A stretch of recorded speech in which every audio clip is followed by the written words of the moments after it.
Hello friends, मैं हूँ secret फिजिकिस्ट। स्वागत है आपका हमारे इस यूट्यूब चैनल पर।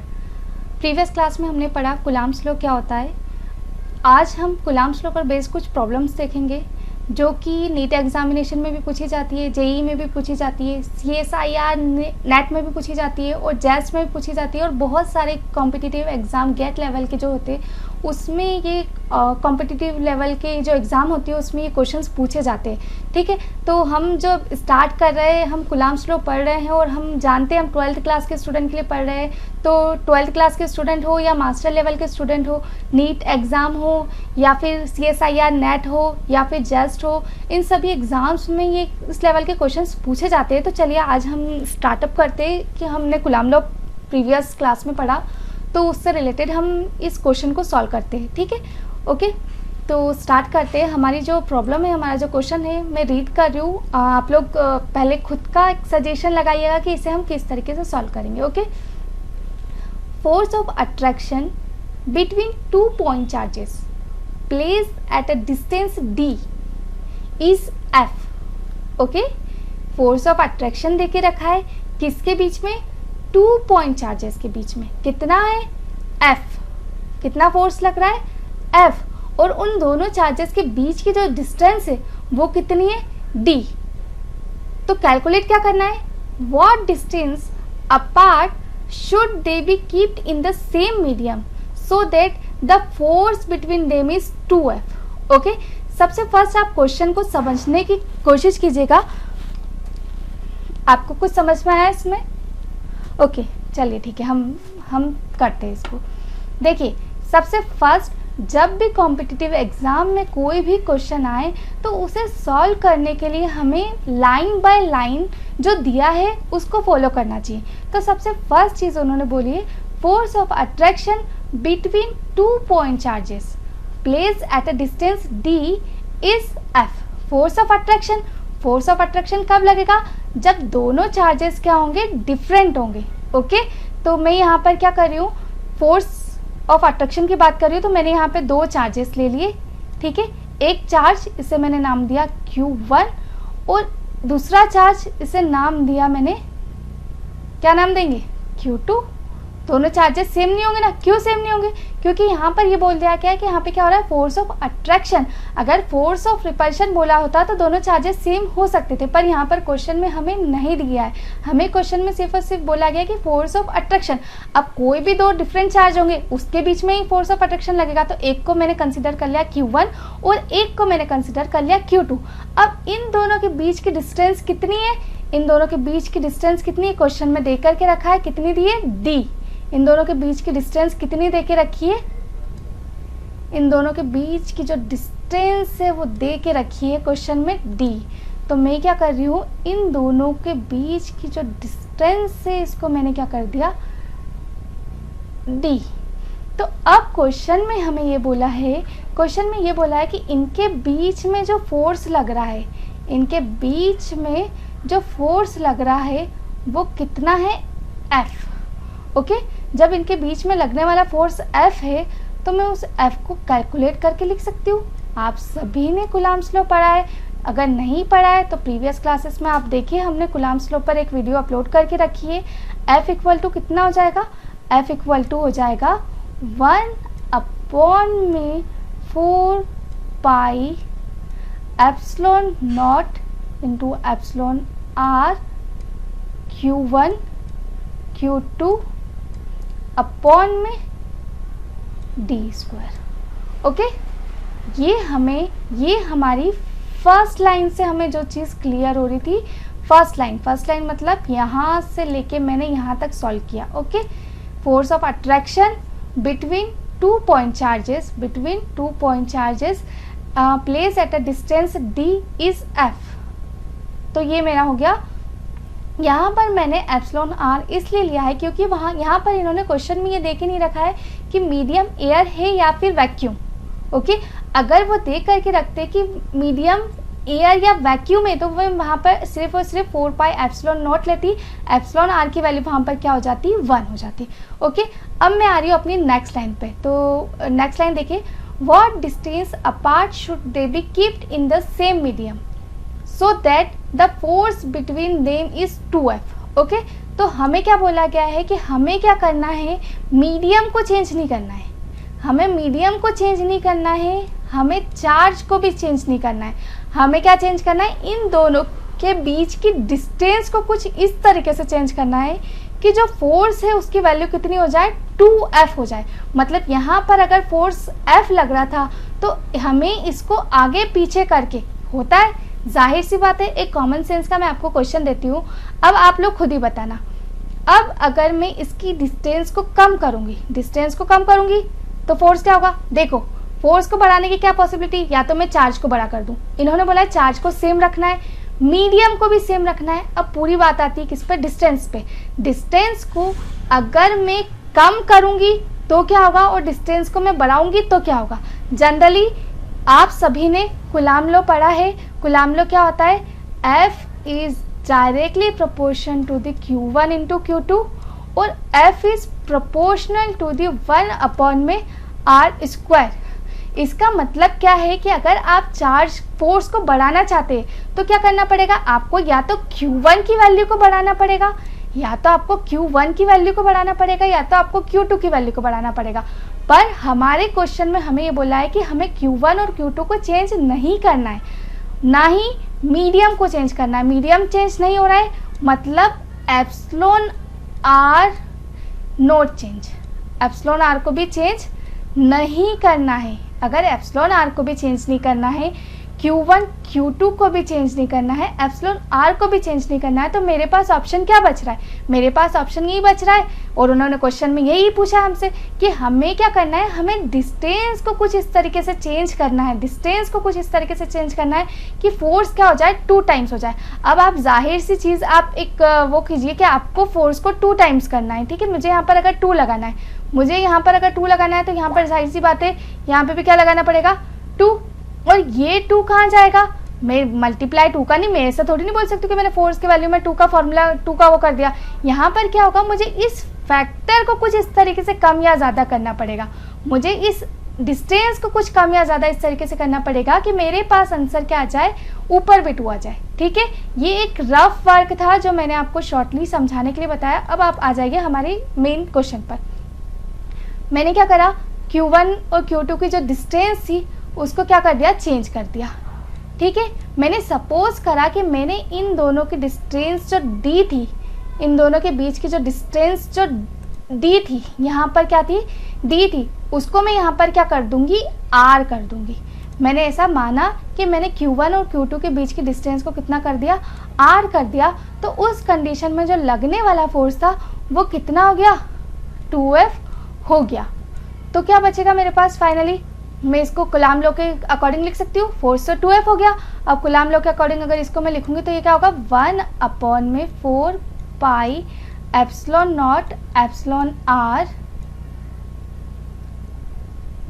Q1 Q2 अपॉन में R स्क्वायर। ओके, इसे नाम दिया मैंने इक्वेशन नंबर 1 जो मेरी फर्स्ट लाइन के अकॉर्डिंग मैंने बनाया था, और इसे नाम दिया मैंने इक्वेशन नंबर 2 जो हमने सेकेंड लाइन के अकॉर्डिंग बनाया था। अब आप लोग देखिए, अगर मैं इक्वेशन नंबर 2 में मुझे कैलकुलेट क्या करना है, अभी मैंने सिर्फ और सिर्फ 2 लाइन मैंने निकाली है, मुझे कैलकुलेट क्या करना है, व्हाट डिस्टेंस, क्वेश्चन पढ़िए, what distance apart should they B keeped in the same medium. कितनी डिस्टेंस पर मैं इसको रखूं कि इसका फोर्स कितना हो जाए, 2F। तो यहाँ पर मैंने क्या माना कि मैं इसको R डिस्टेंस पे रख रही हूँ, इसको मैं R डिस्टेंस पे रख रही हूँ, तो मेरा फोर्स 2F हो गया। मतलब मुझे ये डिस्टेंस ही तो कैलकुलेट करनी है, मुझे कैलकुलेट क्या करना है, मुझे कैलकुलेट करना है R की वैल्यू, ठीक है। तो अब मैं कहाँ जाऊँगी, अब मुझे कहाँ जाना पड़ेगा, मुझे कैलकुलेट करना है R की वैल्यू। अब आपके पास 2 इक्वेशन है, एक इक्वेशन 1 और एक इक्वेशन 2। ये आपके ऊपर डिपेंड करता है कि आपको इन 2 इक्वेशन के थ्रू R की वैल्यू को कैसे कैलकुलेट करना है। पर अब जब मैं यहाँ सॉल्व कर रही हूँ तो मैं यहाँ पर आपको 2 मेथड्स बताऊंगी, एक फर्स्ट मेथड और एक अल्टरनेटिव मेथड, एक और, जो आपको बेस्ट लगे आप वो प्रिफर करें, ठीक है। तो सबसे फर्स्ट ये इक्वेशन 2 और इक्वेशन नंबर 1 मैं क्या कर रही हूँ, मैं इसे कैलकुलेट करने के लिए इक्वेशन नंबर 2 में से डिवाइड कर रही हूँ, किसको, इक्वेशन नंबर 1 को।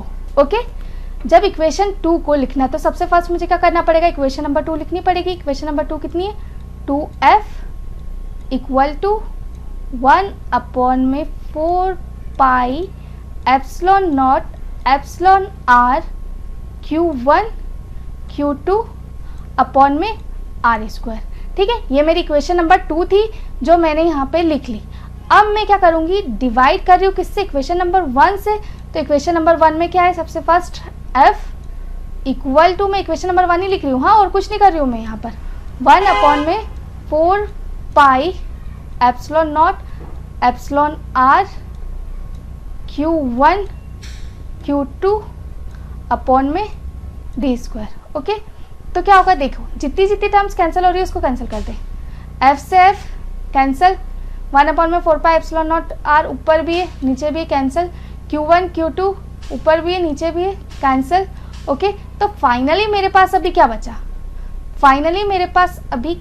मेरे पास बचा 2 इक्वल टू यहाँ पे सिर्फ और सिर्फ 2 बच रहा है। ठीक है, ये जो आप टर्म देख रहे हैं ये सारी की सारी टर्म तो कैंसिल हो गई, यहाँ पे क्या बचा है, सिर्फ और सिर्फ 2, यहाँ पे क्या बच रहा है 1/r स्क्वायर, और यहाँ पे क्या बच रहा है 1/d स्क्वायर। तो मैं वही लिख रही हूँ और कुछ नहीं कर रही हूँ। ठीक है, ये हो गया 1/r स्क्वायर, और ये हो गया मेरे पास 1/d स्क्वायर। ओके, तो जब मैं इसको कैलकुलेट करूँगी, इसको मैं इजीली लिख सकती हूँ, 2 इक्वल टू 1/r स्क्वायर, और ये d स्क्वायर बाय 1 ऊपर जाएगा तो उल्टा हो जाएगा।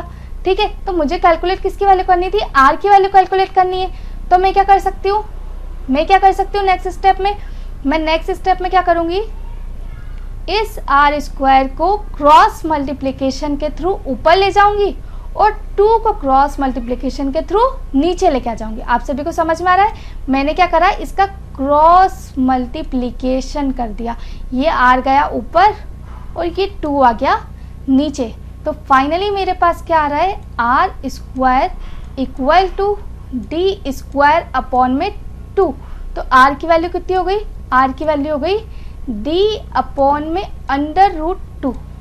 ओके, क्लियर है आपको।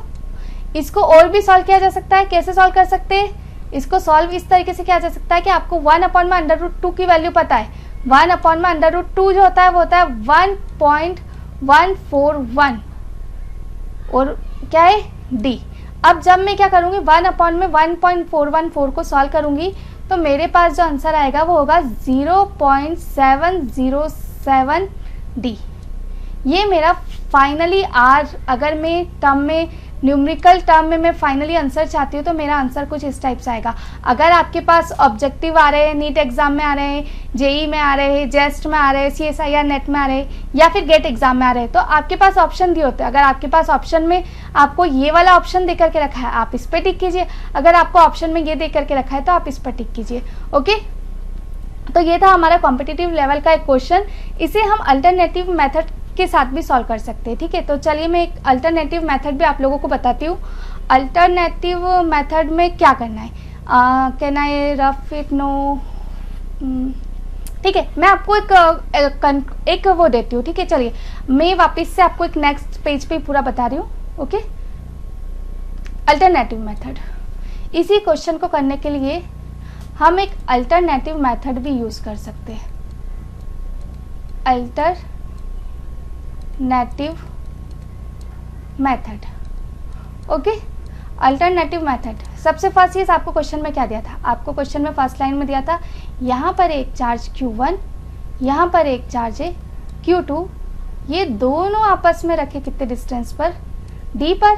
तो फाइनली मैंने एक कूलाम लॉ के थ्रू क्या चीज़ निकाली, इस पर लगने वाला फोर्स F है, तो 1/4 pi epsilon not epsilon r Q1 Q2 upon में D स्क्वायर। ठीक है, अब मुझे जो दूसरी लाइन बोली थी उसमें क्या किया गया था, उसमें लिया हमने Q1 और ये जो डिस्टेंस थी उसको हमने क्या कर दिया, कम या ज़्यादा, मुझे अभी इतना नहीं पता है, मैं रफली आपको कम करके दे रही हूँ, कम भी हो सकती है ज़्यादा भी हो सकती है, पर मुझे इसको मॉडिफाई करना है इस तरीके से कि इस पे लगने वाला जो फोर्स है, इस पे लगने वाला जो फोर्स है, मैंने डिस्टेंस को क्या किया, मॉडिफाइड किया, मीडियम को नहीं बदला है, मैंने डिस्टेंस को कम या ज़्यादा कुछ इस तरीके से करना है कि मेरा जो फोर्स है वो कितना हो जाए, 2F हो जाए। तो मैंने सपोज किया कि मैंने वो जो डिस्टेंस लिए वो मैंने क्या लिए, R लिए।